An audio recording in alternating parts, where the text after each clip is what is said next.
What most employees look for in their jobs isn't fulfillment, but a bigger paycheck.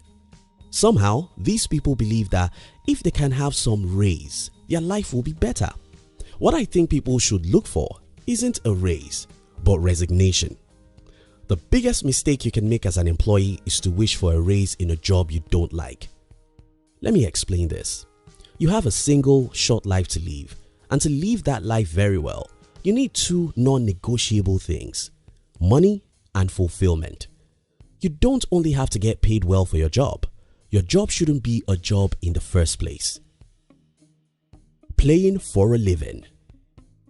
In the days of our ancestors, when humans were hunters and gatherers, our fathers did a great job of combining the play, the learning, and the working into a single pleasant, hard to differentiate activity.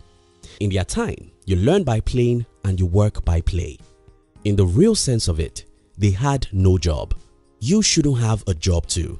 Monday should be your best day. You should hate Sundays because no work is done on Sunday. You should hiss on Friday because it marks the end of working days. Your Monday to Friday should be the best days of your life if truly you have a life that's worth living. Now, how can you achieve this? You can only achieve this by doing what you truly love, what actually looks like play to you.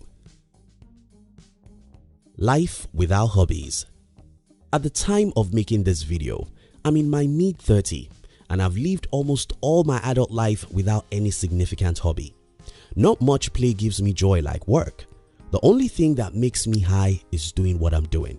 Even though I don't have any master or employer who tells me when and how to work, I sometimes resume to my office by 3 in the morning because I don't have a job.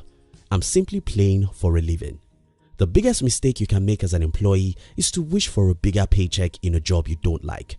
Your life is one and short. Don't live it working. Live your life playing. Now you may ask me, so how can I do this?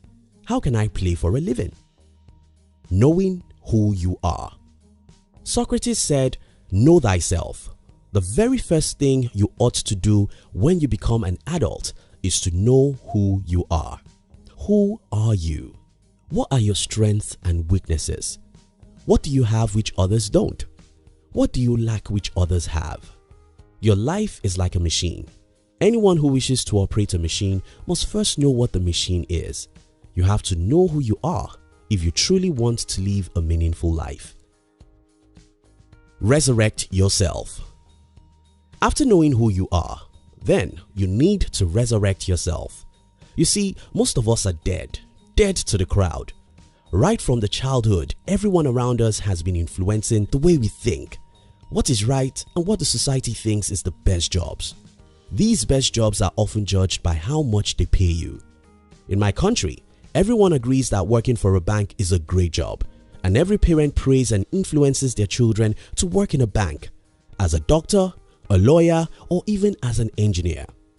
The problem about that is, though some of these industries may pay well, not everyone can be fulfilled working in a bank or a doctor or even a lawyer. Because our society has often brainwashed and castrated us into believing the high-paying jobs are the best jobs, we are usually dead before we are 25. We are dead because we've lost our first love.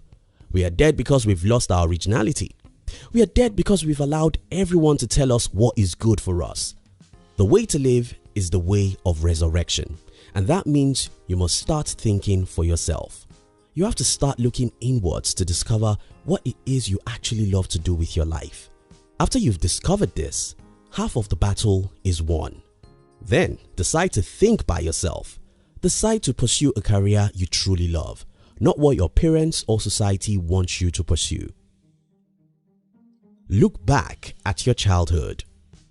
If you ask me, how can I know what I love to do? My answer may be, look at your childhood. Usually before the world succeeded at killing us, we tend to show the signs of independence and individuality. We tend to talk about what we want and how much we love such a thing.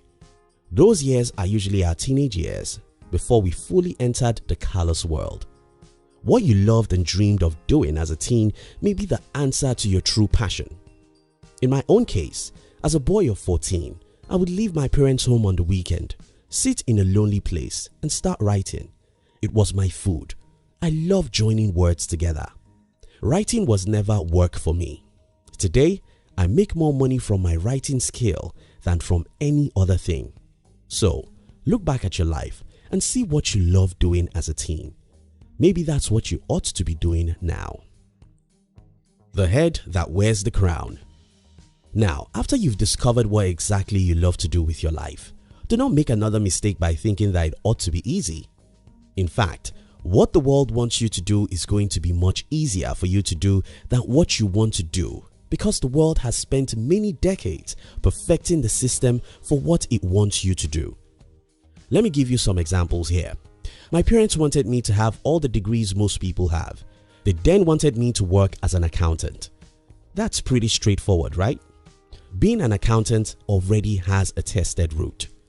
Study very hard in school, have 2 or 3 degrees, and get a job in a big company. That's a straight road.